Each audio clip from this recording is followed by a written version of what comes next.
मैं तारा साथी मोहित पुनिया बताऊं सारे का जॉब स्टार के यूट्यूब चैनल पर तड़के तड़के मॉर्निंग की कोल्डनेस के अंदर ठंडे मौसम के अंदर आप सभी का फिर से स्वागत रोज सुना के अंतर ऐसे सीजीडी कांस्टेबल वाले ओ अरे स्वाद घूमती गेम चले ने पूरा गेम घुमा रखे काबू में कर रखे शिकंजा में ले रखे जमा चक्कर भी ऐसा रच देगा घूमती गेम समझ में नहीं आओगी कहां से क्या आने लग रहा है। तो भाई जैसा कि आप सभी को पता है आप इन्हें जीके की सीरीज स्टार्ट करके जिसके अंदर आप मोस्ट एक्सपेक्टेड क्वेश्चन करते हैं, ठीक है। तो कल यानी कि 4 मई को जो भी आपके तीनों शिफ्टों के अंदर एग्जाम हुए थे उसके आधार पर आप मोस्ट एक्सपेक्टेड क्वेश्चन जो कि आपकी आगे आने वाली शिफ्टों के अंदर दर्शन दे सकते हैं विद बढ़िया सी एक्सप्लेनेशन के साथ आप आज की वीडियो के अंदर करने का काम करेंगे। इन प्रश्नों की पीडीएफ है आपको जो अपना टेलीग्राम चैनल मिलेगा जॉब्स टारगेट के नाम से, जहां पर 4,53,000 आपको फॉलोवर मिलेंगे, सब्सक्राइबर मिलेंगे, मेरी फोटो लगी मिल जाएगी, डिस्क्रिप्शन में भी लिंक है, उसको ज्वाइन कर लेना। उधर आपको इन प्रश्नों की पीडीएफ मिल जाएगी विद एक्सप्लेनेशन। जैसे हिंदी है, हिंदी की पीडीएफ भी हम वहीं पे डालते हैं, ठीक है। और भर्तियों से रिलेटेड जो भी इंफॉर्मेशन वगैरह वगैरह उसके लिए भी आप अपना यूट्यूब चैनल और व्हाट्सएप क्या बोलते हैं टेलीग्राम चैनल और व्हाट्सएप चैनल दोनों को आप ज्वाइन कर सकते हो। व्हाट्सएप चैनल के ऊपर भी अपने यहाँ पे इंफॉर्मेशन मिलती रहती है, ठीक है। वहां पर भी 2.5 लाख के करीब सब्सक्राइबर है। पहला प्रश्न देखो क्या कुछ मामला है। इसके अलावा चलो पहला प्रश्न देखो, प्रारंभिक दिल्ली सल्तनत में सैन्य सेवा के लिए सुल्तानों द्वारा खरीदे गए दासों के लिए किस फारसी शब्द का प्रयोग किया था। बड़ा अच्छा और प्यारा प्रश्न पूछा गया है। इसके अंदर देखो क्या है, जैसे मैंने आपको दिल्ली सल्तनत के वंश बताए थे, हाँ जी बिल्कुल बताए थे, एक बार दोबारा से रिवाइंड कर ले जी, बिल्कुल करवा दो जी। सख्त साल लोंडा, ये मैंने आप लोगों को ट्रिक बताई थी जी, बिल्कुल आपने ये ट्रिक बताई थी सख्त साल लोंडा वाली। अब इस ट्रिक के अंदर क्या है कि ऐसे हमारे पास क्या बन गया, स्लेव डायनेस्टी। स्लेव का मतलब होता है गुलाम या मामलूक वंश, हम लोग जिसको बोल देते हैं। के से हमारे पास खिलजी वंश बन गया, टी से हमारे पास तुगलक वंश बन गया, ठीक। और ऐसे से हमारे पास क्या बन गया, सैयद वंश बन गया। और यहां पर हमारा जो एलडी है, एलडी से क्या बन गया हमारे पास जी, लोधी वंश बन गया। अब इसने पूछा क्या है कि प्रारंभिक दिल्ली सल्तनत, प्रारंभिक दिल्ली सल्तनत का मतलब क्या है, जिस टाइम गुलाम वंश, खिलजी वंश, तुगलक वंश इनका शासनकाल होता था उस टाइम की बात इन्होंने पूछी। भाई इस टाइम जो गुलाम होते थे ना, जो सुल्तान खरीदता था, ठीक है, पहले डे के टाइम पे गुलामों वाला सिस्टम आया करता। जैसे मैं सुल्तान हूं तो मैं गुलामा ने खरीदूंगा कि हाँ भाई आओ मेरा महल का मैं काम करो, ठीक है। तो इनके लिए किस शब्द का प्रयोग किया जाता था। अब गुलाम क्या होते, बंदी होते हमारे, ठीक है। वो तुम्हारी वाली बंदी नहीं, आजकल के लड़के नहीं बोलते अरे नहीं ये तो मेरी बंदी है, ठीक है। बंदी गर्लफ्रेंड अलग, बंदी बोलेंगे तो ये तुम्हारे वाली बंदी नहीं, ये दूसरे गुलाम है। बंदी का मतलब तो गुलाम है, वो है पता नहीं कुकर के आदमी है, बंदी बोली जाएंगे, ये मेरी बंदी, ये मेरा बंदा है तेरी गुलाम है केवा। तो बंदगान किसको बोलेंगे, जो भी सुल्तान अपने लिए गुलाम खरीदता था उनको क्या है, बंदगान बोला जाता। लेकिन इनकी एक खास बात होती थी, वो गुलाम को नहीं पैर दबा दिया और काम कर दिया, हालांकि ये काम भी करवा सकता था सुल्तान, लेकिन इनको क्या है, सैन्य और प्रशासनिक जो नॉलेज थी वो अच्छी खासी थी, ठीक है। इन बंदियों को क्या है, सेना से रिलेटेड प्लस प्रशासनिक नॉलेज में प्रशासन कैसे चलता है इससे रिलेटेड अच्छी खासी नॉलेज होती थी, ठीक है। इसीलिए सुल्तान इनको खरीदता था, ठीक है, कि भाई तुम आओ और तुम मेरे अंडर गुलामी करो, और जो मेरी सेना है और जो मेरा प्रशासन इसको बैलेंस बना के रखो। उस टाइम के सुल्तान लोग चंट होया कर दे, नू कोई नहीं कि हाँ भाई मेरा परिवार में मेरा भतीजा, मेरा बेटा है या फिर और कोई है, इस्ती वो पद सौंप दिया, इस्ती वो पद सौंप दिया, मेरा मामा है, वो बुआ है, वो स्पेशल बंदी खरीदा कर दे। और जैसे मान लिया भाई मैं सुल्तान हूं, ये मेरा बच्चा मेरा बेटा सुल्तान बनेगा, ठीक है। तो मेरा बेटा हुआ ना, वो जो से ये वाले जो बंदी थे ना, जो से मेरे वाले जो बंदी थे उनको पद से हटा देगा, वो अपने नए बंदी लाएगा, अपने नए वफादार बंदे ले आएगा, ठीक है। तो इस टाइप से पूरा सिस्टम चलता था। तो इस तरीके से आप लोगों को याद रखना है, ठीक है। जैसे इसके अंदर जो मेन आप ही बात करें तो गुलाम वंश का जो एक शासक होया करता, नाम याद होगा आप लोगों को, इल्तुतमिश, जो कि रजिया सुल्तान का बाबू होया करता, इसका पिता जो होया करता। तो इल्तुतमिश ने भी सबसे ज्यादा इन्हीं बंदियों का प्रयोग कराया था, बंदगान प्रथा का इसने सबसे ज्यादा प्रयोग कराया था। ओके जी, ये चीज भी हमारे समझ में आ गई। और तो और जो फिरोज शाह तुगलक था उसने तो अलग से एक डिपार्टमेंट भी बनाया था, अक्सर एग्जामिनर पूछ लेता, जो तुगलक वंश का शासक था ना फिरोज शाह तुगलक, इसने तो एक डिपार्टमेंट बना दिया भाई स्पेशल। आपसे पूछा था कि किस दिल्ली सल्तनत के शासक के द्वारा है, गुलामों के लिए है स्पेशल एक डिपार्टमेंट, एक अलग से विभाग बनाया गया जिसका नाम था दीवान ए बंदगान। क्या था, दीवान ए बंदगान, यानी जो बंदी होया कर दे उन बंदियों के साथ, यानी जो गुलाम होया कर दे उनके साथ अलग मीटिंग होती थी, ठीक है। तो ये किसने बनाया था, फिरोज शाह तुगलक ने बनाया था। ओके जी, ये फैक्ट भी हमारे समझ में आया, दिमाग के अंदर घुस गया। अब आप लोग मेरे को बताओ कि खिलजी वंश का सबसे बड़ा गुलाम कौन सा था, जिसको है सुल्तान ने 1000 दिनार में खरीदा था, याद करो। 1000 दिनार में, याद है या नहीं। तुम लोगों ने पद्मावत फिल्म देखी होगी, उसके अंदर अलाउद्दीन खिलजी, 2 चोटी वाला रणवीर सिंह ने जो सा रोल निभाया है, ठीक है। तो वहां पर कौन सा था, मलिक काफूर, ठीक है। मलिक काफूर जो था इसको किसने खरीदा था, अलाउद्दीन खिलजी ने खरीदा था 1000 दिनार के अंदर, और यही मलिक काफूर वो था जिसने अलाउद्दीन खिलजी की जो दक्षिण भारत के अंदर जितने भी राज्य उनको जीतने के अंदर मलिक काफूर ने हेल्प करी थी। तो एग्जामिनर पूछता है कि खिलजी वंश के शासक अलाउद्दीन खिलजी की दक्षिण के अभियानों में विजय करने की किसने हेल्प करी थी? तो मलिक काफूर ने करी थी, जो कि इसका गुलाम आ गया था, मिठा प्रवृत्ति हुआ करता, नुनूसे के ऊपर चढ़ी जाया करता कई बार। तो ठीक है, अगला प्रश्न आता है हमारे पास, निम्नलिखित में से कौन सा भारतीय रिजर्व बैंक की मौद्रिक नीति का मुख्य उपकरण है? बड़ा अच्छा प्रश्न पूछेगा। मैं आपको देखो 2 मौद्रिक नीतियां बताऊंगा अलग अलग टाइप से, ठीक है, एक सेकंड रुकेंगे सभी साथी। मैं आपको क्या 2 मौद्रिक नीति बताऊंगा, कौन कौन सी जी। जैसे पहले हमें मौद्रिक नीति देखने को मिलती है, 2 फैक्ट आपको ये एक बार आज याद करवाऊंगा, उसके बाद आजीवन याद रहेंगे। रेपो रेट, एक आता तुम्हारे पास रिवर्स रेपो रेट, इनको हिंदी में भी यही बोलते हैं मेरे भाई, ठीक है। 2 तरीके के रेट होते हैं, ये आज याद करवाऊंगा, आजीवन याद रहेंगे। इकोनॉमिक्स का प्रश्न है, अर्थशास्त्र का, और पक्का आपको एग्जाम के अंदर देखने वाला, जैसे ये आपका आया हुआ है, ठीक है। तो रेपो रेट क्या होता है? रेपो रेट ये होता है, जैसे मान लिया कि भाई मैं जैसे रिजर्व बैंक ऑफ इंडिया हूं, ठीक है, और जैसे आप कोई नॉर्मल बैंक हो, जैसे मान लिया आप SBI बैंक हो या कोई भी बैंक हो, और HDFC बैंक हो, कुछ भी लगा लो आप, ठीक है, और मैं रिजर्व बैंक ऑफ इंडिया हूं, ठीक है। मान लिया SBI बैंक के पास कैश की कमी हो रही है, SBI बैंक क्या कहने लग रहा है, भाई मेरे पास कैश की कमी है, यानी जो गिनने वाले पैसे हैं, जो फिजिकल करेंसी है, उसकी मेरे पास कमी है। तो ऐसे केस में SBI मेरे से कांटेक्ट करेगा RBI से कि हाँ जी मेरे को कुछ पैसे उधार दे दो, लोन पे दे दो। और मैं अगर RBI SBI को कुछ पैसे जो लोन पे देने लग रहा हूं उधार, ठीक है, तो जिस रेट के ऊपर यानी जिस दर के ऊपर, मान लिया मैं 6% का ब्याज लेने लग रहा हूं, 2% का ब्याज लेने लग रहा हूं, तो इस रेट को क्या बोलते हैं? Repo rate. रिवर्स के अंदर क्या हो जाएगा? उल्टा हो जाएगा। रिवर्स के अंदर क्या होता है? RBI ऐसे बोलता है, मान लिया भाई SBI के पास एक्स्ट्रा कैश पड़ा है, RBI को पता लग गया भाई SBI के पास एक्स्ट्रा कैश पड़ा है, RBI ये बोलेगा भाई SBI तू ये एक्स्ट्रा कैश मेरे को दे दो और मैं तुमको इसके बदले में है 2% ब्याज दे दूंगा, ठीक है। तो इस रेट को क्या बोलेंगे? Reverse repo rate. दोनों समझ में आए या नहीं आए? यानी रेपो रेट कौन सा होगा? अगर RBI है वो वाणिज्यिक बैंकों को, वाणिज्यिक बैंक का मतलब SBI जितने बैंक है सारे वाणिज्यिक बैंक है, कमर्शियल बैंक बोलते हैं इनको, ठीक है। अगर इन बैंकों को जिस रेट पर यानी जिस ब्याज दर पर पैसा उधार देता है उसी को क्या बोलते हैं? Repo rate. और वाणिज्यिक बैंकों से अगर RBI को पैसे लेने पड़ जाएं उधार जिस ब्याज दर के ऊपर, तो उसको क्या बोलेंगे जी? रिवर्स रेपो रेट बोलेंगे। ओके जी, ये फैक्ट हमारे समझ में आ गया, दिमाग के अंदर घुसा है नहीं घुसा जी? बिल्कुल घुस गया। तो इसने क्या पूछा है? मौद्रिक नीति का मुख्य उपकरण क्या है? एक तो रिवर्स रेपो रेट है या नहीं है? जी बिल्कुल है। अंतरण अदायगी ट्रांसफर पेमेंट्स है या नहीं है? जी बिल्कुल है जी। तो ऑप्शन नंबर हमारा सी करेक्ट है, बोथ 1 and 2, यानी रिवर्स रेपो रेट हो गया। इससे भी क्या है? RBI देख लेता है मार्केट के अंदर ज्यादा कैश है तो बैंकों से वापस ले लेता है, यानी मौद्रिक नीति है ये RBI की मॉनेटरी पॉलिसी, जिसके तहत क्या हो? बाजार के अंदर पैसे को कंट्रोल करता है। उसने देखा बाजार के अंदर कैश ज्यादा गया हुआ है तो बैंकों से वो वापस ले लेगा, उसने देखा बाजार के अंदर कैश कम है तो बैंकों को वो उधार दे देगा, ठीक है। यही आपका रेपो रेट है और एक आपका रिवर्स रेपो रेट है। दोनों के दोनों फैक्ट मेरे हिसाब से हर एक साथी के क्लियर हो गए होंगे। सिंपल से फैक्ट है, ज्यादा कुछ इनके अंदर लंबा चौड़ा सिस्टम है नहीं, लेकिन फिर भी बच्चे एग्जाम के अंदर कंफ्यूज होते रहते जी, रेपो रेट यो क्यों आ गया, रिवर्स रेपो रेट यो क्या गया? है कुछ भी नहीं, कुछ भी नहीं है भाई, बिल्कुल बिल्कुल, ठीक है। अब एक फैक्ट और है, अब ये जो रेपो रेट होता है, रिवर्स रेपो होता है, जैसे मान लिया RBI ने वाणिज्यिक बैंकों को पैसा दिया, वाणिज्यिक बैंक है वो RBI को पैसा देते हैं, तो इसके अंदर कुछ ना कुछ गिरवी रखा जाता है भाई, ठीक है। मान लिया इन बैंकों को पैसा चाहिए RBI से तो ये कुछ ना कुछ गिरवी रखेंगे, ठीक है। अब आता है एक बैंक रेट, ये नई टर्म है बैंक रेट।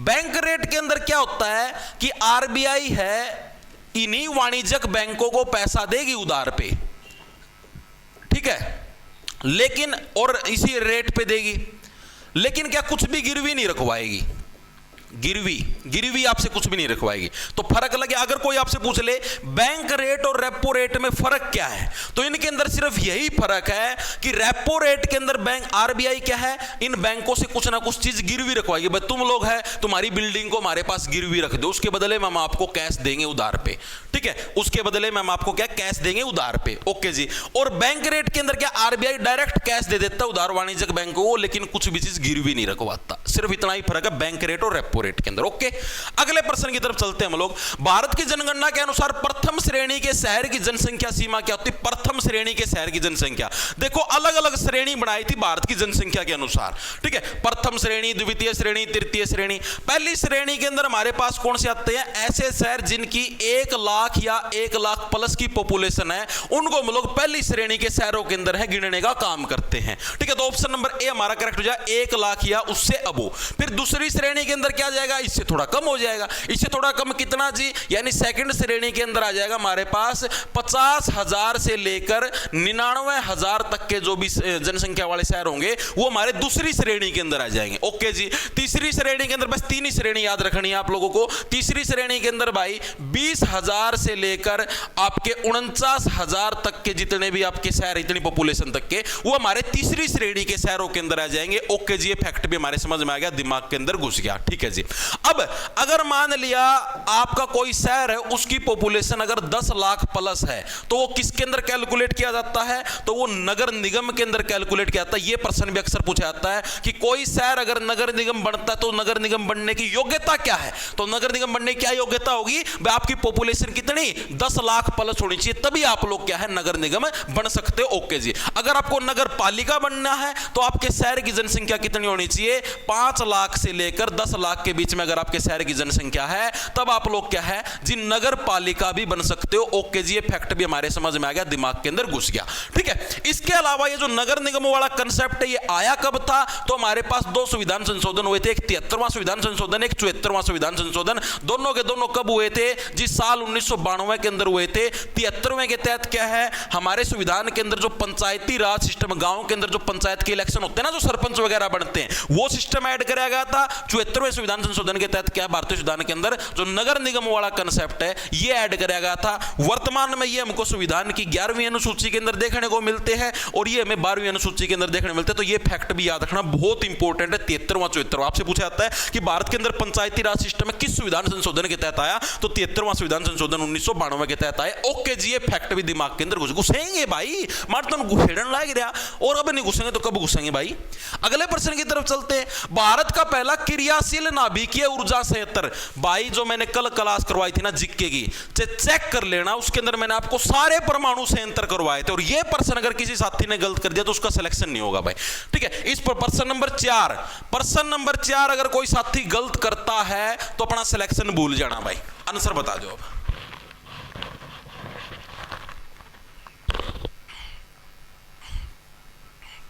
क्या ट्रिक बताई थी? जिसके पास परमाणु बम है, जिसने सबसे पहले परमाणु बम की खोज कर ली, वो तो भाई तारों के अंदर रहेगा, सितारा बन जाएगा, स्टार की तरह चमकेगा पूरी दुनिया में। तारापुर परमाणु संयंत्र महाराष्ट्र के अंदर करवाया तो था पार्थ, याद करो कहां गए? रावत भाटा भी करवाया था, रैसे रावत भाटा, रैसे राजस्थान, याद आया नहीं आया? काकरा पार कहां का था? गुजरात का था जी, लेकिन नहीं याद कैसे आएगा?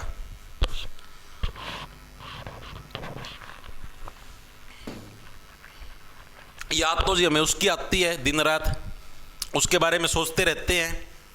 ओहो आज तो बेबी का फोन नहीं आया, आज तो बेबी ने गुड मॉर्निंग नहीं बोला। मतलब इन बातों पर भी लड़ लें भाई, इनके पास इतना टाइम है, इस बात पर लड़ लें कि तुमने सुबह उठ के मेरे को गुड मॉर्निंग नहीं बोला, रात को तुमने सोते समय गुड नाइट नहीं बोला, गलती से मतलब नींद आएगी भाई, मान ले किसी ने नींद का लटका आ गया बिना गुड नाइट बोले, नहीं तुमने मेरे को गुड नाइट बोला क्यों नहीं, तुम सो कैसे गए? और खुद से गुड नाइट के खुद से बिना मैसेज करे भी सो जा। और ये हमारी भी कुछ प्राइवेसी होती है, मेरे घर के आए हुए थे, ठीक है, मैं तो इधर रूम पे रहती हूँ, मेरे घर के आए हुए थे, और हम घर रहने लग रहे, हमारी कोई प्राइवेसी नहीं है। नींद आ भी जाओ यार आदमी ना किसी ना, गुड नाइट नहीं बोला, गुड मॉर्निंग नहीं बोला जी, तो नुकरत ऐसा बोलते हैं, लेकिन यार फिर तमना बेरा फिर बोलना बंद कर देगी। आदमी देखो कितना संघर्ष करना पड़ा है ना, इतना सा इंजन आगा, इतना सा वो है 5 फुट का इंजन आगा, नो रहना पड़ा। चलो भाई, तो भारत का पहला क्रियाशील जो आपका नाभिकीय ऊर्जा संयंत्र वो कौन सा आपका? तारापुर परमाणु ऊर्जा संयंत्र, जो कि हमें कहां पर? महाराष्ट्र के अंदर। मैंने आप लोगों को पिछली क्लास के अंदर भी करवाया था, और देख लो अगली शिफ्ट के अंदर पूछ भी लिया। बाकायदा मैंने पिछली क्लास में करवाया था, मैं पूछेगा। ठीक है, कैसे याद रखोगे? अगर आप परमाणु ऊर्जा संयंत्र की स्थापना करने लगे, यार सीधी सी बात, आप तो सितारों के अंदर चले गए, आप तो स्टार बनेंगे, स्टार बॉय बनेंगे तुम तो। राजस्थान के अंदर कौन सा है? रैसे राजस्थान, रैसे रावत बाटा। ठीक है, रैसे राजस्थान, रैसे रावत बाटा परमाणु ऊर्जा संयंत्र। ठीक है, कुड्डनकुलम, कुड्डनकुलम कहां पर है? तमिलनाडु के अंदर, तमिलनाडु कुड्डनकुलम। ठीक है, तमिलनाडु के अंदर। और इसकी पहचान के, इसकी क्या खास बात है? भारत का सबसे बड़ा परमाणु ऊर्जा संयंत्र, लिख लो। ठीक है, अगर कोई आपसे पूछ ले भारत का सबसे बड़ा परमाणु ऊर्जा संयंत्र, भारत का सबसे बड़ा परमाणु ऊर्जा संयंत्र कहां पर स्थापित करेंगे? जहां पर समुद्र होगा, समुद्र के पास कौन सा है? आपका तमिलनाडु है। ओके जी, ये फैक्ट भी हमारे समझ में आ गया, दिमाग के अंदर घुसेगा भाई। चलो आगे चलते हैं। अगला प्रश्न, चंद्रगुप्त मौर्य के बाद 297 ईसा पूर्व के आसपास मौर्य साम्राज्य के शासक कौन बने? चंद्रगुप्त मौर्य के बाद कौन बना था? बिंदुसार। बिंदुसार के बाद कौन बना था? अशोक बना था। सिंपल सा कंसेप्ट है, इसके अंदर तो कुछ था ही नहीं, कोई खेल है कौन यार। देखो क्या था, सबसे पहले कौन आया? देखो इससे पहले था नंदवंश। नंदवंश का संस्थापक कौन था? बहुत बार पूछता है, मैं फिर बताने लग रहा हूं, रट लियो। महापद्मनंद। महा का मतलब हो गया, देखो इसके नाम के अंदर यार नंद आ गया। ठीक है, तो महापद्मनंद भाई, जो क्या महान व्यक्ति था, उसी ने नंदवंश की स्थापना करी। अंतिम शासक पूछ लेगा धनानंद। मैक्सिमम बच्चे धनानंद ना संस्थापक मत हो गया होंगे। धनानंद का मतलब जिसने धन का आनंद लिया। और इस धनानंद की मृत्यु करके, यानी इसको युद्ध के अंदर हरा के फिर कौन आया? फिर आया मौर्य वंश। ठीक है जी, मौर्य वंश का संस्थापक किसको माना जाता है? जी चंद्रगुप्त मौर्य को माना जाता है। चंद्रगुप्त मौर्य का प्रधानमंत्री कौन था? जी आपका चाणक्य था। चाणक्य क्या था? चंद्रगुप्त मौर्य का प्रधानमंत्री था, पीएम था। और इसी की योजनाओं की वजह से आपका राजा बना था, इसी की योजनाओं की वजह से इसने धनानंद को हराया था। ओके जी, ये फैक्ट भी हमारे समझ में आ गया। उसके बाद चंद्रगुप्त मौर्य था। चंद्रगुप्त मौर्य ने किसकी बेटी के साथ शादी की थी? सेल्यूकस निकेटर की बेटी के साथ। सेल्यूकस निकेटर कौन था जी? पहले करवा चुके हो मल्टीपल टाइम, जो आपका सिकंदर आया करता, सिकंदर का सेनापति था। ठीक है, और इस सेल्यूकस निकेटर की जो बेटी थी उसका नाम था एलेना। इसके साथ क्या था? इसने शादी करी थी। ओके जी, ये फैक्ट भी हमारे समझ में आ गया। चंद्रगुप्त मौर्य का बेटा कौन आया करता? जी बिंदुसार होता था। ठीक है, एक तो बिंबिसार था, बिंबिसार अलग था। बिंबिसार तो मगध साम्राज्य का संस्थापक था, मैंने आपको बताया था, हर्यक वंश का। बिंबिसार, सार का उल्टा जार, ट्रिक के साथ करवाया था। ओके जी, बिंदुसार के बाद कौन आया? उसके बाद अशोक आया जी। अशोक आपका चंद्रगुप्त मौर्य का बाद में इसका आत्मक कमान आ गई। तो प्रश्न क्या पूछा है कि चंद्रगुप्त मौर्य के बाद कौन आया गद्दी के ऊपर? तो चंद्रगुप्त मौर्य के बाद कौन आएगा? जी बिंदुसार आएगा। बिंदुसार के बाद कौन आया? जी अशोक आया। अशोक ने कौन सा युद्ध लड़ा? जी कलिंग का युद्ध लड़ा। कलिंग का सभी साथी संधि विच्छेद करेंगे। सभी साथी कलिंग का संधि विच्छेद करके बताओ। हिंदी पढ़ते हो ना तुम, हिंदी तुम्हारे एग्जाम में नहीं आती लेकिन यहां पर आती है। कलिंग का संधि विच्छेद करेंगे। ओ सॉरी, संधि विच्छेद नहीं करेंगे, हाँ संधि विच्छेद ही करेंगे। इसके अलावा अशोक ने कलिंग के युद्ध के बाद क्या युद्ध लड़ना छोड़ दिया था? नो बोला ना भाई, मैं तो इससे बहुत ज्यादा आहत हो गया हूं। ठीक है, इसके अलावा सारनाथ का स्तंभ है, वो भी कहां से? हमें अशोक के वहीं से मिलता, सारनाथ स्तंभ है। ओके जी, चीज भी हमारे समझ में आ गई, दिमाग के अंदर घुस गई। ठीक है, अगर वही आपसे पूछ ले बिंबिसार, ठीक है, तो बिंबिसार क्या हो जाएगा आपका? बिंबिसार तो मगध साम्राज्य का संस्थापक था। मगध साम्राज्य आपने पढ़ा भी पिछली क्लासों के अंदर। ठीक है, और मगध के अंदर भी किसका था आपका? मेनली मगध के अंदर भी अगर हम लोग बात करें तो हर्यक वंश, मगध साम्राज्य के वंश थे सारे। मगध साम्राज्य का पहला वंश कौन सा था? हर्यक वंश। अरियक वंश के बाद फिर अगला वंश आया, फिर आपका नंद वंश आया, नंद वंश के बाद फिर आपका मौर्य वंश आया। इस तरीके से पूरी की पूरी सीरीज आपकी चली थी। ओके जी, अगला प्रश्न आता है हमारे पास, सभी जीवों में ग्लूकोज के विखंडन का पहला चरण क्या होता है? मैंने आप लोगों को शायद 2-3 दिन पहले वाली क्लास के अंदर ग्लूकोज का विखंडन विस्तार पूर्वक बताया था, याद करो। ग्लूकोज है, ग्लूकोज पायरुवेट के अंदर टूटता है। पायरुवेट है आपका ऑक्सीजन की प्रेजेंस के अंदर, किसके अंदर टूटता है? कार्बन डाइऑक्साइड और हाइड्रोजन के अंदर टूटने का काम करता है। मैंने आप लोगों को बताया था, याद करो। याद आया या नहीं आया? जी बिल्कुल याद आया। मैंने क्या बताया था? जैसे एक होता है जैसे ग्लूकोज, ग्लूकोज किस में टूटेगा? जी पायरुवेट में टूटेगा। पायरुवेट 2 तरीके से टूटता है, अगर ऑक्सीजन की प्रेजेंस है और अगर ऑक्सीजन की प्रेजेंस नहीं है, नॉट O2। ठीक है, 2 केस हुए हैं। अगर ऑक्सीजन की उपस्थिति है तो पायरुवेट किस में टूटेगा? कार्बन डाइऑक्साइड और पानी के अंदर। ठीक है जी, और अगर ऑक्सीजन की प्रेजेंस नहीं है तो किसके अंदर टूटता है? अल्कोहल के अंदर। भाई इथेनॉल बोलते हैं जिसको, दारू। ठीक है, दारू के अंदर टूटेगा। ओके जी, ये फैक्ट भी हमारे समझ में आ गया, दिमाग के अंदर घुस गया। ठीक है, ये 2 केस मैंने आप लोग अब यही तो पूछा है, ग्लूकोज का विखंडन का पहला चरण क्या है? ग्लूकोज टूटेगा और ग्लूकोज किसके अंदर, पायरूवेट के अंदर आपका विखंडित हो, 10वीं क्लास के अंदर आता है, बिल्कुल बेसिक सा टुच्चा प्रश्न पूछा गया है, कोई लेवल नहीं प्रश्न का, कोई लेवल नहीं है। ठीक है, आगे चलते हैं। पिछली शिफ्ट के अंदर आपसे ये पूछा गया था भाई O2 की प्रेजेंस में किस में टूटता है, बस यही केस है। महात्मा गांधी ने अपने कितने विश्वस्त वॉलेंटियर के साथ प्रसिद्ध नमक मार्च, आप ही ने पिछली क्लास के अंदर ही नमक मार्च के बारे में पढ़ा था, याद करो। दांडी मार्च मैंने आप लोगों को ये लट भी दिखाया था, महात्मा गांधी जी ने दांडी मार्च किया था सविनय अवज्ञा आंदोलन साल 1930 के अंदर, 1929 के अंदर, याद आया नहीं आया? उस टाइम महात्मा गांधी जी क्या बोले, मैंने क्या बताया था, अंग्रेज सरकार ने एक रूल बना रखा था कि कोई भी आम नागरिक है वो नमक का उत्पादन नहीं कर सकता, सिर्फ अंग्रेज सरकार ही नमक का उत्पादन कर सकती है। तो उस केस में महात्मा गांधी जी क्या बोले थे, जो मैं तारा कानून तोड़ के दिखाऊंगा, ठीक है, और दम होना है तो रोक के दिखा दिए, यह बात महात्मा गांधी जी ने बोली थी। उस टाइम फिर बदमाशी का गाना भी बाजा था, ठीक है, मासूम शर्मा वाला। ओके, तो उसके बाद क्या, महात्मा गांधी जी है फिर अपना चले उधर भाई, और गाना चल रहा था बैकग्राउंड में, गुंडे हैं जी गुंडे हैं हम, बात भी साची है, पर फैन फॉलोइंग तेरे यार की बड़े बड़े एक्टरां भी अच्छी है। ठीक है, इस तरीके से गाना बजने लग रहा था और महात्मा गांधी जैसे लट के साथ ऐसे ऐसे चलने लग रहे थे भाई। तो ये बढ़िया सा मौसम, बढ़िया सा सुरूर बना हुआ था। तो उसी सुरूर के अंदर महात्मा गांधी जी अपने साथ कितने लोगों को लेके गए थे, तो अपने साथ टोटल 78 जो स्वयं सेवक थे, जो अपनी मर्जी से गए थे, उन लोगों को अपने साथ लेके गए थे। दूसरी चीज, इसी दांडी मार्च की एग्जैक्ट डेट भी पूछ लेता, तो दांडी मार्च की एग्जैक्ट डेट है 12 मार्च 1930 है आपकी दांडी मार्च स्टार्ट होने की एग्जैक्ट डेट है। ओके जी, टोटल कितने किलोमीटर की दूरी ट्रेवल करी थी, ये प्रश्न भी अक्सर एग्जामिनर पूछता है। तो टोटल अगर आपसे मील पूछ ले तो 240 मील, और किलोमीटर पूछ ले तो 390 किलोमीटर की दूरी है, ये ट्रेवल करने का काम करा था महात्मा गांधी जी ने। ये दूरी भी पूछ सकता है, जैसे अभी पूछ लिया ना, कितने जनों के साथ गए थे, 78 महात्मा गांधी जी हम आपके हैं 78 महात्मा गांधी जी क्या बोले, हम नहीं करेंगे किसी के वेट, जिसको चलना है चलो, स्वयं सेवक चलेंगे, 78 के 78। ओके जी, फैक्ट भी हमारे समझ में आ गया। कहां से स्टार्ट करी थी ये यात्रा, जिस साबरमती आश्रम है वहां से हमारी स्टार्ट करी थी, और कहां तक चली थी, दांडी तक चली थी। दांडी एक जगह है, ठीक है, समुद्र का तट का नाम है दांडी, जो कि आपके गुजरात के अंदर हमको देखने को मिलता है। ओके जी, अगले प्रश्न पे चलें, चलो जी। निम्नलिखित में से कौन से खेल में एक जंपिंग इवेंट नहीं, ऐसे जंप करने वाला इवेंट किस खेल के अंदर नहीं, ये प्रश्न पूछा है। दो आपको इवेंट दे रखे, देखो जंपिंग के जो इवेंट है वो आपको कौन कौन से गेम के अंदर होते हैं, इन इवेंट के एक बार के लिए नाम लिख लो, ठीक है। एक तो आपका लॉन्ग जंप के अंदर होता है, लॉन्ग जंप, एक होता है आपका हाई जंप, एक होता है आपका पोल वॉल्ट।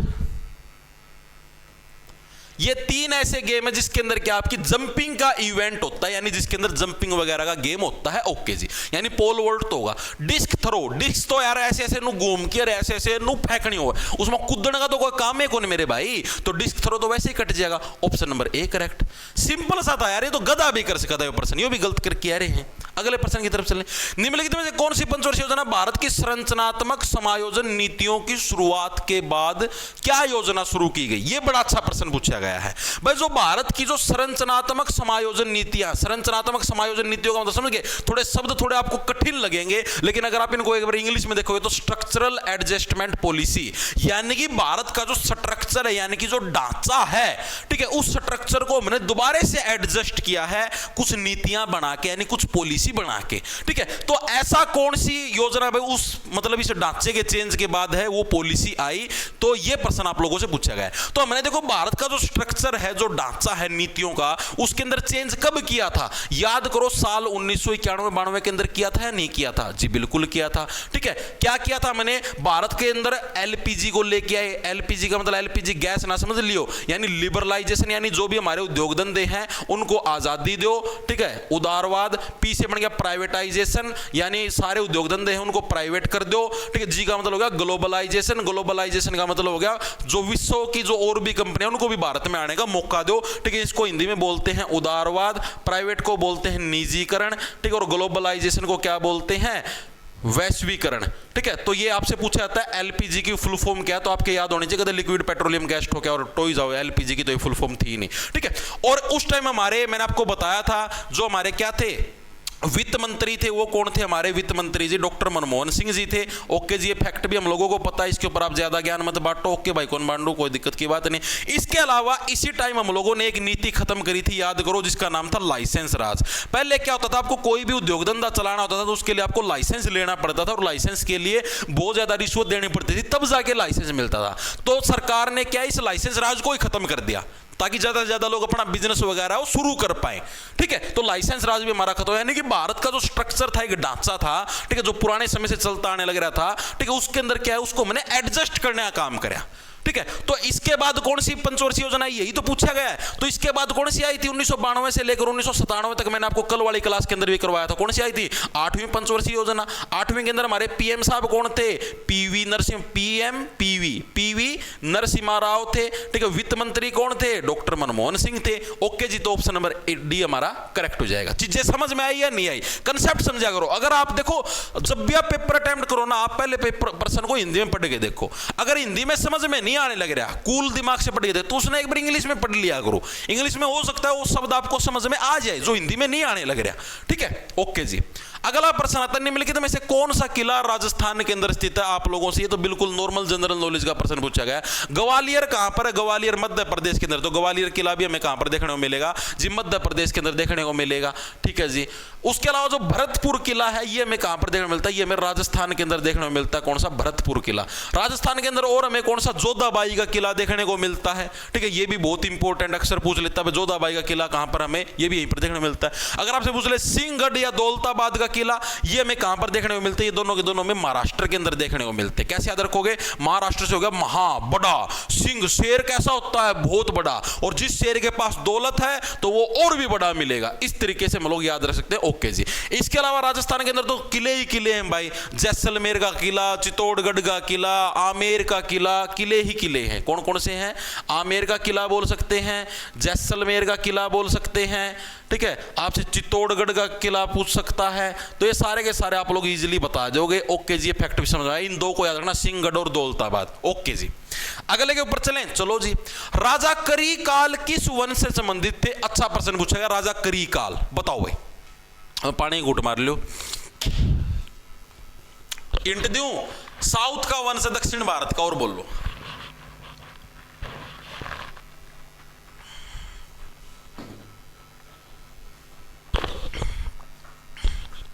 पहले तो लिखो सातवान वंश का संस्थापक पूछता है हर साल सिमुख। पक्का याद रखना, सिमुख है सातवान, सैसे सातवान सैसे सिमुख, याद रह जाएगा।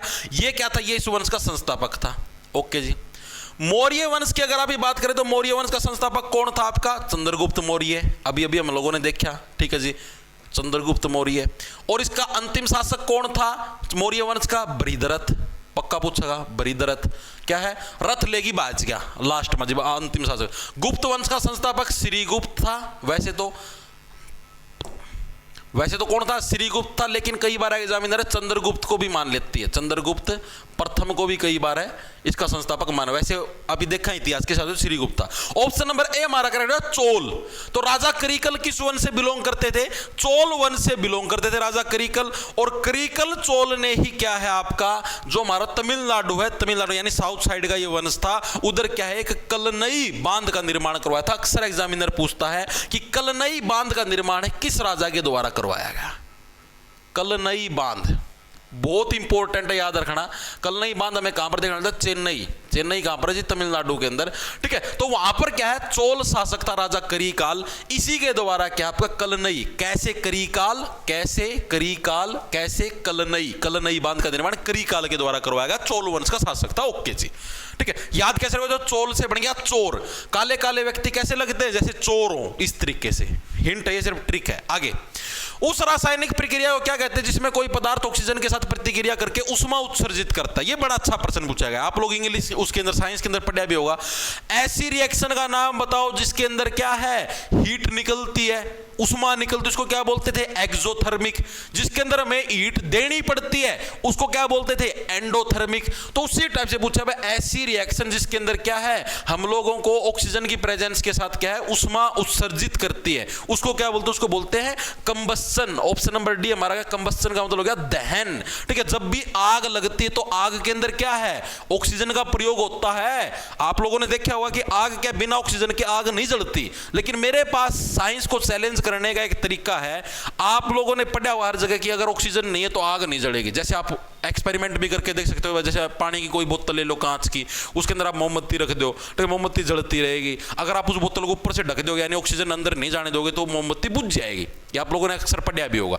लेकिन जो सूर्य है, सूरज देवता अपना धरती के बाहर, वो तो अंतरिक्ष में है, वहां पर तो ऑक्सीजन भी नहीं है, तो वो कैसे चसने लगे रहा भाई, ये चीज बताओ। वो बिना ऑक्सीजन के कैसे जलने लगे रहा, वहां पर आग कैसे जलने लग रही है, ये कैसे संभव है। आगे चलो, भारत की द्वितीय पंचवर्षीय योजना के संदर्भ में कौन सा कथन सही है। लक्षित विकास दर 8.6%। कितनी बार करवाई थी पहली दूसरी पंचवर्षीय योजना, और हर बार बताई थी कितनी विकास दर है, कितनी विकास दर है, कितनी विकास दर है। देखो दोबारा से बताता हूं, पहली पंचवर्षीय योजना की अगर हम लोग बात करें तो आपकी कब आई थी, आपकी साल 1951 से लेकर 56 तक आई थी जी। पहला काम पेट पूजा। पेट पूजा के अंदर हम लोग खेती बाड़ी के ऊपर लक्ष्य रखेंगे, यानी कृषि क्या था हमारा मेन उद्देश्य था पहली पंचवर्षीय योजना का। ओके जी। खेती बाड़ी के अंदर फसलें कैसी होती हैं जी, हरी हरी होती हैं। तो किस मॉडल के ऊपर आधारित थी जी, हैरोल्ड डोमर मॉडल के ऊपर हमारी आधारित थी। ओके जी, ये फैक्ट भी हमारे समझ में आ गया। इसके अलावा हम लोगों ने कितनी लक्ष्य वृद्धि दर रखा था, लक्ष्य कितना रखा था हम लोगों ने 21 का, यानी 2.1% का, और हमको प्राप्ति कितने की हुई थी, 36 की थी, यानी कि 3.6%। इसकी ट्रिक मैंने आप लोगों को करवा रखी थी कि आप लोग लक्ष्य किसका रखो, 21 का। 21 से क्या बन गया, 21 का लक्ष्य रखो, क्या पता आपको 36 मिल जाए। 36 से बन गया 3.6%। ओके जी, 36% हो गया। फिर हम लोग बात करते हैं दूसरी पंचवर्षीय योजना। तो दूसरी पंचवर्षीय योजना कब आई, साल 1956 से लेकर आपकी 61 के बीच में दूसरी पंचवर्षीय योजना आई। पहला काम पेट पूजा था तो खेतीबाड़ी कर ली, अब काम करने के लिए उद्योग धंधे भी चाहिए, यानी दूसरी पंचवर्षीय योजना के अंदर क्या गया हमारे पास, तीव्र औद्योगिकरण आ गया। और उद्योग धंधे कैसे होते हैं जी, महा बड़े बड़े होते हैं। ठीक है, उद्योग धंधे फैक्ट्री तो पूरी बड़ी बड़ी होती है, यानी कि क्या पीसी महालनोबिस मॉडल के ऊपर ये हमारी आधारित थी। ओके जी, ये फैक्ट भी हमारे समझ में आ गया। और जो दूसरी पंचवर्षीय योजना थी इसके अंदर हम लोगों ने लक्ष्य कितना रखा था, तो इसके अंदर जो हम लोगों ने लक्ष्य रखा था वो कितना रखा था, हम लोगों ने लगभग कितने का रखा था, लक्ष्य 4.5 का रखा था क्या, 4.5 का, हाँ 4.5% का हम लोगों ने लक्ष्य रखा था। और प्राप्ति हम लोगों को कितनी हुई थी, 4.27 की भाई। ठीक है, कैसे याद रखोगे, दूसरी पंचवर्षीय योजना थी, इसका 2 गुना कर दिया यानी कि 4.5% का लक्ष्य, प्राप्ति कितनी 4.27 की। ठीक है, इसने क्या दे रखा है, दूसरी पंचवर्षीय योजना के अंदर हमने लक्ष्य 8.6 का, नहीं गलत हो जाएगा, हमने कितना रखा था 4.5 का। इस योजना का उद्देश्य तीव्र औद्योगिकरण था दूसरी का, जी बिल्कुल सही था, यानी ओनली कथन नंबर 2 हमारा सही है। बिल्कुल टुच्चा प्रश्न था। अगर आप लोगों ने पढ़ रखा ना तो सारे प्रश्न टुच्चे हैं, और नहीं पढ़ रखा ना है तो सारा सौदा नया भाई, फिर तो भूल जाइए सिस्टम क्या है। अगला, विदेशी विनिमय दर क्या है। अब बहुत सारे बच्चे इस हिंदी के कठोर शब्द को क्या पता ना समझ पाए, विनिमय क्या होता है, क्या सिस्टम है। इंग्लिश में पढ़ के देख लिया करो, what is foreign exchange rate. Foreign exchange rate का मतलब है हम लोग हमारी करेंसी दूसरे देश की करेंसी के साथ एक्सचेंज करने लग रहे हैं, कन्वर्ट करने लग रहे हैं। जैसे डॉलर है, अभी दूसरे देश से डॉलर ले लें, डॉलर के बदले में $1 की कीमत 95 रुपये, अभी 95 रुपये अदा करने लग रहे हैं। ठीक है, यह एक मुद्रा का दूसरे मुद्रा के संदर्भ में मूल्य है। ऑप्शन नंबर ए करेक्ट हो जाएगा भाई। हमारा जैसे मान लिया $1 की कंपैरिजन में हमारी वैल्यू कितनी है, 95 रुपये है, बिल्कुल जी, तो ऑप्शन नंबर ए हमारा करेक्ट हो जाएगा।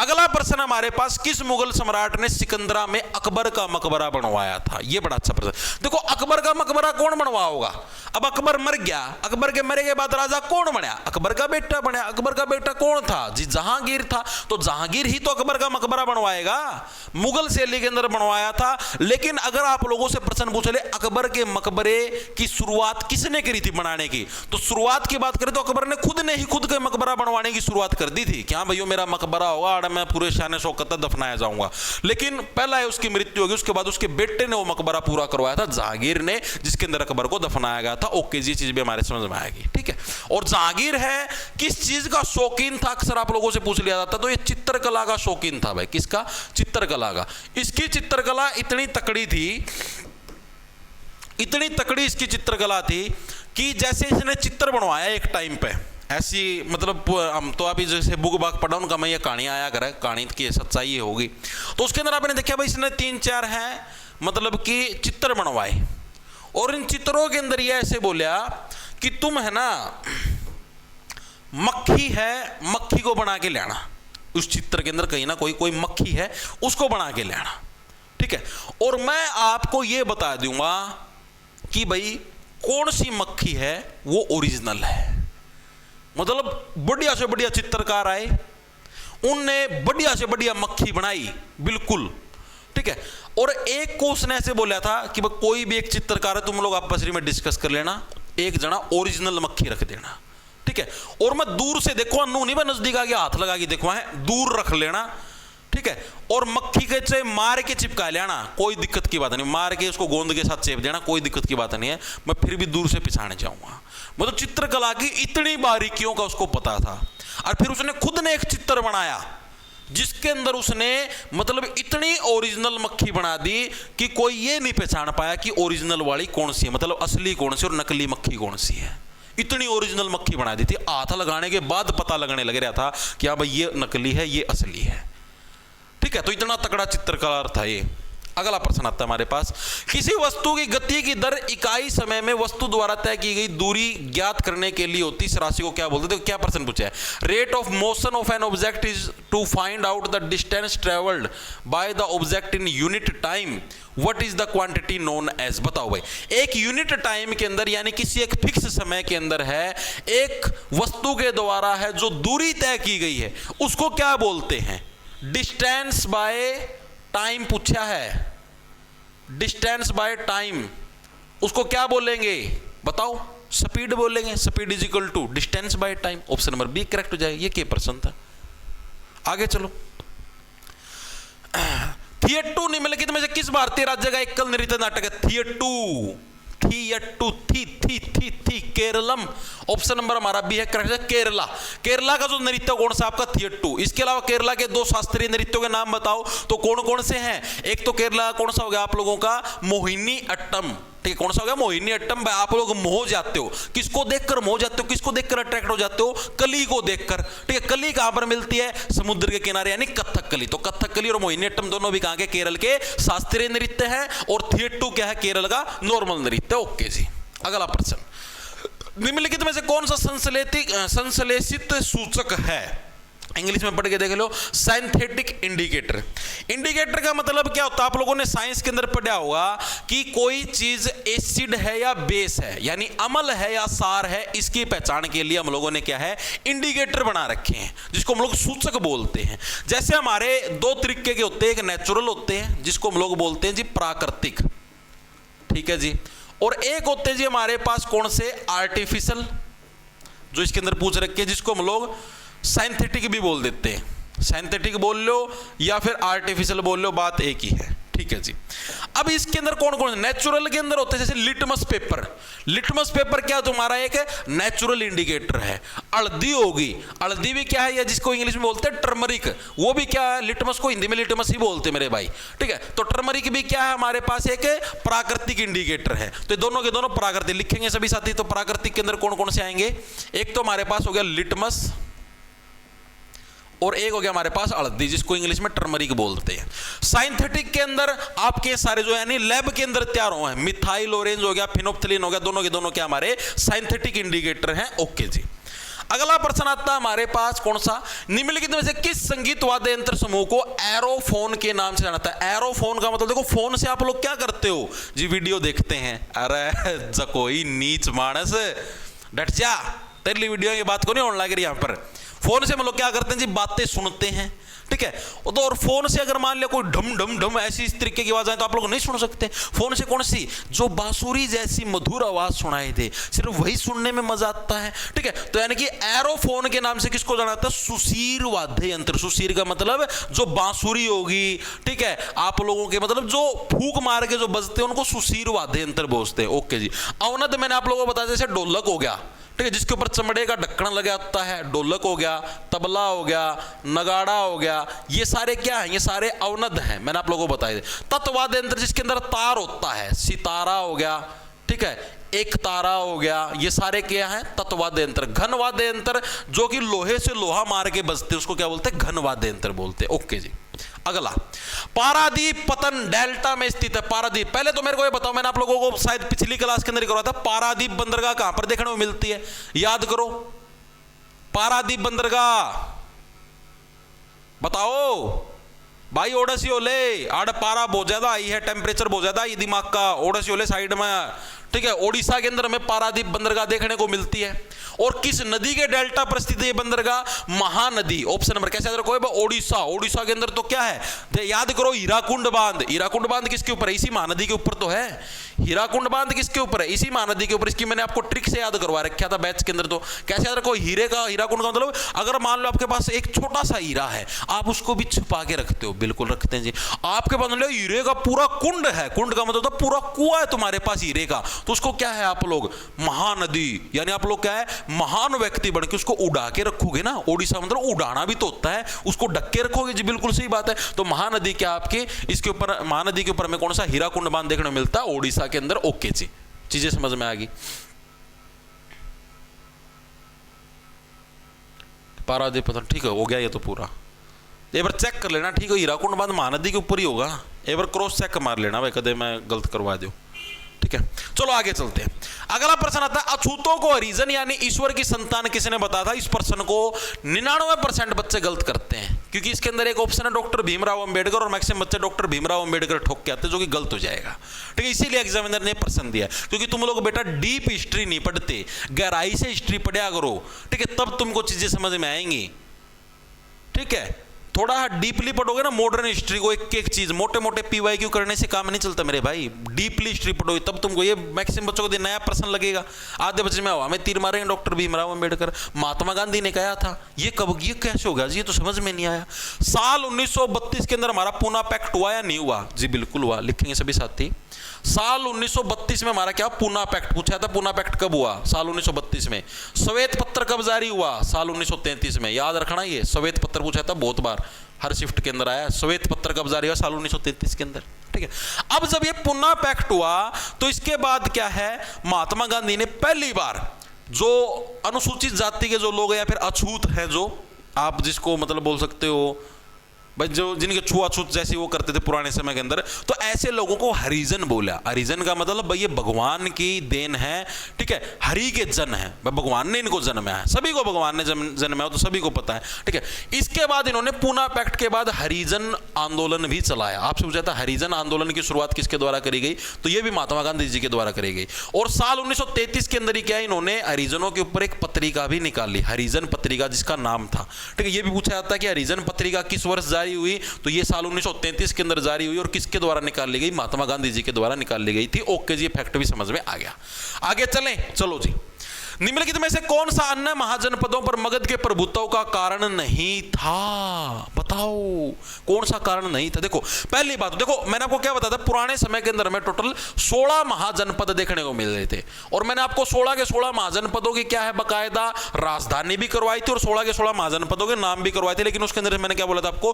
6-7 ही याद रखने हैं। अब जो मगध साम्राज्य था, मगध साम्राज्य के का जो मतलब मेन वो थी, सबसे पहला वंश था वो कौन सा था? आर्यक वंश। मैंने आपको बताया था आर्यक वंश का संस्थापक कौन था? अभी हमने देखा था, क्या कौन था? बिंबिसार। एक बिंदुसार वो अलग, वो मौर्य वंश का हो गया, वो तो चंद्रगुप्त का बेटा हो गया। बिंबिसार है, बिंबिसार का मैंने बताया सार, सार का उल्टा बन गया जार, जार क्या है? हर एक नारी के ऊपर जारी मारता है। बिंबिसार का बेटा कौन था? अजातशत्रु। अजातशत्रु ने क्या अपने बाप की हत्या भी करी थी। इस अजातशत्रु ने गद्दी के लिए अपने बाप की हत्या कर दी थी। ठीक है, पूरी स्टोरी करवा रखी है मैंने। उसके बाद फिर बिंबिसार है, बिंबिसार मतलब आर्यक वंश हो गया मगध साम्राज्य का। आर्यक वंश के बाद कौन सा वंश आया? तो इसके बाद वंश आया शिशुनाग वंश। कौन सा वंश आया? शिशुनाग। शिशुनाग ने इस वंश की स्थापना करी, शिशुनाग वंश। इसके बाद फिर कौन सा वंश आया? फिर इसके बाद तुम्हारा जो वंश आया उसका नाम था नंद वंश, जो महापद्मनंद वाला, याद करो। नंद वंश के बाद कौन सा आया? उसके बाद फिर आया मौर्य वंश। ये ऐसे सर्कल चला था। ठीक है, फिर मौर्यों का जन्म हो गया। ओके जी, फैक्ट समझ में आ गया। अब इसने पूछा है कि जो मगध था, मगध साम्राज्य की एक तो राजधानी याद रखना, पहले इनकी राजधानी थी वैशाली। फिर बाद में इनकी राजधानी वैशाली से कहां पर शिफ्ट होगी, पाटलिपुत्र के अंदर। तो अक्सर पूछ लिया जाता है कि मगध साम्राज्य की पहली राजधानी वैशाली थी, बाद में कहां पर शिफ्ट होगी, पाटलिपुत्र। तो उपजाऊ नदी के मैदान, एक तो मगध साम्राज्य टॉप में क्यों था, यहां पर उपजाऊ नदी के मैदान थे। दूसरा प्राकृतिक किलेबंदी थी। प्राकृतिक किलेबंदी का मतलब बढ़िया बढ़िया पहाड़ बीच में अड़ रहे थे, नेचुरल किलेबंदी बनी हुई थी, ठीक है। समृद्ध लोह भंडार, अच्छे लोह के भंडार थे। चौथा, अरब सागर तक पहुंच। मगध साम्राज्य की अरब सागर तक पहुंच नहीं थी। अरब सागर कहां पर, जो हमें गुजरात की साइड है, और वहां तक पहुंच नहीं थी। मगध साम्राज्य तो बिहार के आसपास ही फैला हुआ था, ठीक है। तो ऑप्शन नंबर डी हमारा करेक्ट हो जाएगा। ओके जी। अगला प्रश्न निम्नलिखित में से किस वर्ष में गांधी जी दूसरे गोलमेज सम्मेलन के लिए लंदन गए थे। कितना टुच्चा प्रश्न पूछा। आप लेवल देखो इस प्रश्न का, जमा थर्ड क्लास लेवल है। 3 गोलमेज सम्मेलन हुए थे। फर्स्ट गोलमेज सम्मेलन, सेकंड गोलमेज सम्मेलन मल्टीपल टाइम करवा चुके हैं जी, बिल्कुल करवा चुके हो, ठीक है। 1930, 1931, 1932। ट्रिक क्या है जी, ट्रिक एक के घटा दो, एक में से एक गया 0, 2 में से एक गया 1, 3 में से एक गया 2, ठीक है। ऐसे ऐसे कर दो। ओके जी, फैक्ट समझ में आ गया। दिमाग के अंदर घुसा नहीं घुसा जी, बिल्कुल घुस गया। इसके अलावा आपसे पूछ प्रश्न, महात्मा गांधी जी कौन से गोलमेज सम्मेलन में, आपके महात्मा गांधी जी आपके कौन से, सिर्फ जो हमारा दूसरा गोलमेज सम्मेलन था 1931 के अंदर होता, सिर्फ इसी के अंदर शामिल हुए थे। इसके अलावा आपसे पूछा कांग्रेस ने एकमात्र कौन से गोलमेज सम्मेलन में, कांग्रेस ने भी इसी के अंदर भाग लिया था। एकमात्र ऐसे व्यक्ति बताओ जिन्होंने तीनों गोलमेज सम्मेलन में पार्ट लिया, तो डॉक्टर भीमराव अंबेडकर थे, जिन्होंने क्या तीनों गोलमेज सम्मेलन के अंदर पार्ट लिया था। तो ये फैक्ट भी याद रखना। ओके जी, चीज समझ में आ गया। गांधी इरविन समझौता कब हुआ, तो साल 1931-32 के अंदर क्या हमारा गांधी इरविन समझौता, ये फैक्ट भी याद रख लेना। पूना पैक्ट कब हुआ, साल 1932 के अंदर क्या है, पूना पैक्ट हुआ। ओके जी। श्वेत पत्र कब जारी हुआ, आपका साल 1933 के अंदर क्या, जब ये आपका तीसरा गोलमेज सम्मेलन, इसके बाद क्या हमारा श्वेत पत्र जारी हुआ। ओके जी, ये फैक्ट भी समझ में आएगा। तो ये फैक्ट कुछ है इंपॉर्टेंट है, याद रखना। ऑप्शन नंबर बी हमारा करेक्ट हो जाएगा। स्वाहा। आगे चलते, अगला प्रश्न देखो। अगला प्रश्न, निम्नलिखित में से किस वर्ष में सैयद वंश ने दिल्ली सल्तनत पर अपना शासन शुरू किया था। यह प्रश्न आप लोगों से पूछेगा, बताओ। सैयद वंश कल परसों भी तो करवाया था, खिज्जर खान, याद करो। 1398 के अंदर तैमूर भारत के अंदर आया था, भयंकर कत्लेआम।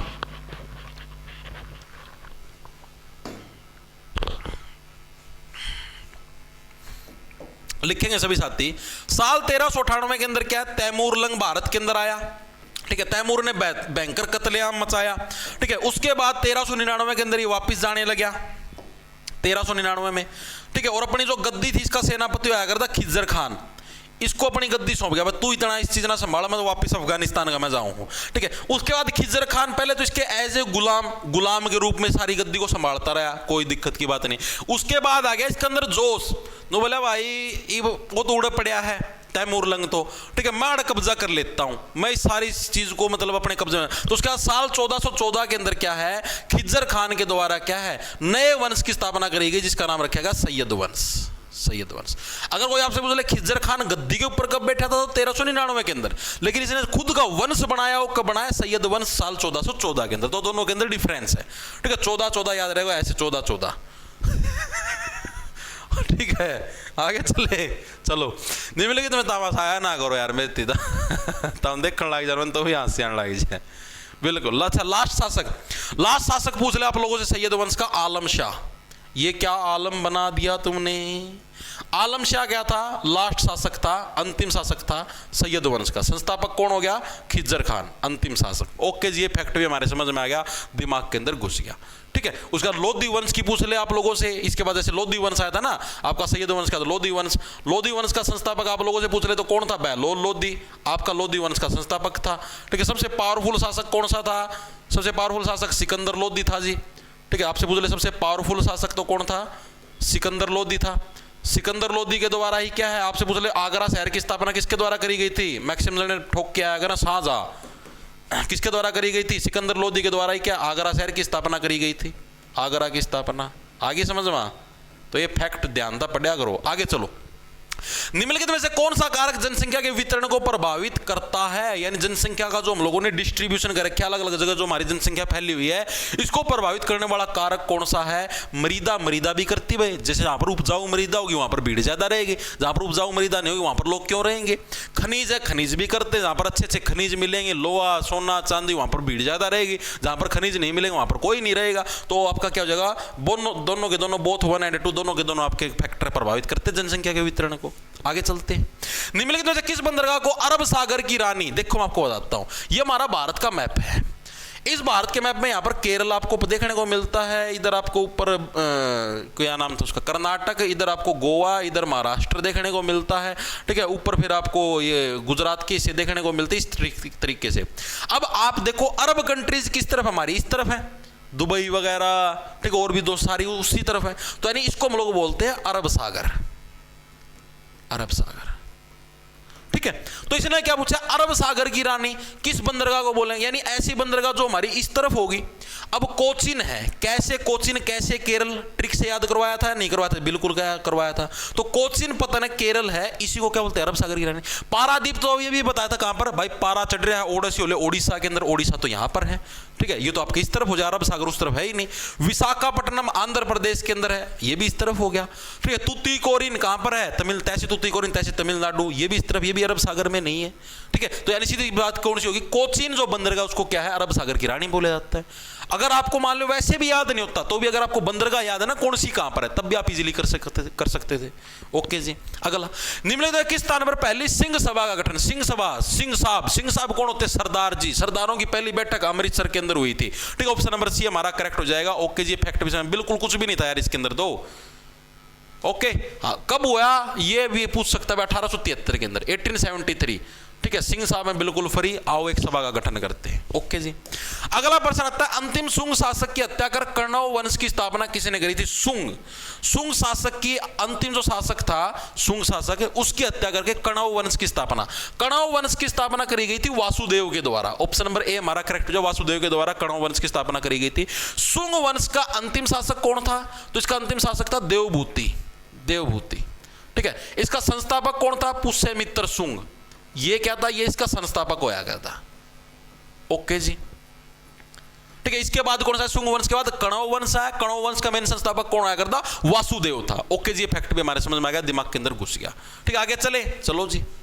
अगला प्रश्न आता है, सूर्य पश्चिम यानी गुजरात की तुलना में पूर्व यानी अरुणाचल प्रदेश में लगभग कितने घंटे, 2 घंटे पहले उगता है, ये सबको पता है, ठीक है। जैसे आपका ये भारत का मैप है, ठीक है, इधर मान लिया ये गुजरात है, ठीक है, और इधर ये मान लिया अरुणाचल प्रदेश है, तो ये ऐसे है, ऐसे, ठीक है। तो यहां पर क्या है, आपका पूर्वी भारत कहां पर है, अरुणाचल प्रदेश की तरफ है, और सूर्य कहां से उगता है, पूर्व दिशा से उगता है। तो अरुणाचल प्रदेश के अंदर 2 घंटे पहले सूर्य उगता है एज कंपेयर टू गुजरात, ठीक है। अगर आप मान लो अरुणाचल प्रदेश की साइड रहते हो, असम साइड रहते हो, तो आपको वहां पर 4 बजे ही दिन निकल जाता भाई। अपने यहाँ पर तो जैसे 5 सवा 5 अभी जैसे गर्मियों के टाइम पर 5:15 बजे दिन निकल आता है, ठीक है। अरुणाचल प्रदेश की तरफ जाओगे तो 3-3:30-4 बजे दिन निकल आता है। मेरे दोस्त हैं 2-3 उधर आर्मी के अंदर लगे हुए हैं, तो वो बताते हैं सुबह 3:30-4 बजे दिन निकल आता है, और वहां पर फिर दिन छिपता भी जल्दी है। अपने यहाँ पर जैसे 8 बजे तक चांदना आ रहा है, उनका उधर 6 बजे अंधेरा हो जाए। फिर आगे चलते हैं, चित्तरंजन दास जिनको सीआर दास के नाम से जानते हैं, अक्सर आपको एग्जाम के अंदर सीआर दास भी लिखा मिलता है, सीआर दास, इनके राजनीतिक गुरु का नाम पूछता अक्सर एग्जामिनर। तो चित्तरंजन दास के राजनीतिक गुरु कौन थे, बोस जी। बोस कौन थे, सुभाष चंद्र बोस क्या थे आपके, चित्तरंजन दास के राजनीतिक गुरु होते थे। भाई देखो जिक्के का ये है, जो सी चीज याद नहीं होती उनको आप ट्रिक से याद करते हैं, जैसे साल हो गए और हो गए, उनको ट्रिक से याद करते हैं, ठीक है। बाकी चीज तो आप जितनी मल्टीपल टाइम पढ़ोगे उतनी बढ़िया तरीके से रटी जाएगी। अब जैसे मैं तो यार रोज पढ़ा हूं तो याद देता गणित चीज तो यार मेरा नू रट रही है, दिमाग का मनु याद रह जाए, इनकी ट्रिक भी याद करने की जरूरत को नहीं। कुछ चीजें उनकी ट्रिक याद रखा, जैसे तुतीकोरिन तैसे तमिलनाडु, कोचिन कैसे केरल, ठीक है। ओडिशा के अंदर पारादीप, पारा ना बड़ा ओडिसी वाले साइड में, ये ऐसे ट्रिक से याद रख लेते हैं, तो वही तुम्हें याद करवाता हूं। चित्तरंजन दास को क्या देश बंधु के नाम से जाना जाता था। जन्म 5 नवंबर 1870 को किस शहर के अंदर हुआ, ये प्रश्न। तो चित्तरंजन दास का जो जन्म था कलकत्ता के अंदर, बंगाल इलेक्शन जीत के भाजपा वाले, ममता दीदी को फका दिया बाहर तो सीआर दास कहां पर, कलकत्ता के अंदर इनका जन्म हुआ था। इसके अलावा चित्तरंजन दास ने क्या है, साल 1923 के अंदर स्वराज पार्टी की स्थापना करी थी। आपसे पूछा जाएगा कि इन्होंने स्वराज पार्टी की स्थापना किसके साथ मिलकर की थी, तो इन्होंने किसके साथ, पंडित जवाहरलाल नेहरू, ठीक है, जवाहरलाल नेहरू है, इनके साथ मिलकर क्या इन्होंने स्वराज पार्टी की स्थापना करने का काम कराया था। ओके जी, ये फैक्ट भी याद रखना बहुत इंपॉर्टेंट है, राजनीतिक गुरु मैंने तुमको करवाई दिया। अगला प्रश्न, और एक और प्रश्न पूछ लेता है, महात्मा गांधी के राजनीतिक गुरु कौन थे, अभी 2-3 पहले भी बताया था, गांधी जी के राजनीतिक गुरु कौन थे, याद करो, गोपाल कृष्ण गोखले। अगला प्रश्न, 1773 के रेगुलेटिंग एक्ट के तहत अपीलीय अदालत सदर निजामत अदालत भारत के निम्नलिखित में से किस शहर में स्थापित की गई। अब इसका मैं भी मैक्सिमम बच्चे कंफ्यूज हो जाएंगे, ओ तेरी को, यो क्या प्रश्न पूछ लिया, ये कहां पर स्थापित होगी, ये तो मुझे पता ही नहीं था। मैंने आप लोगों को बताया था कि 1772 के अंदर क्या है, 72 के अंदर आपका एक्ट है रेगुलेटिंग एक्ट, अंग्रेजों के द्वारा लेके आए अंग्रेज, रेगुलेटिंग एक्ट, जिसके तहत क्या है, जो आपका एस्टिंगस था, एस्टिंगस को क्या है, बंगाल का गवर्नर जनरल बनाया गया, वोरेन एस्टिंगस, ठीक है, बंगाल का गवर्नर जनरल, ठीक है जी।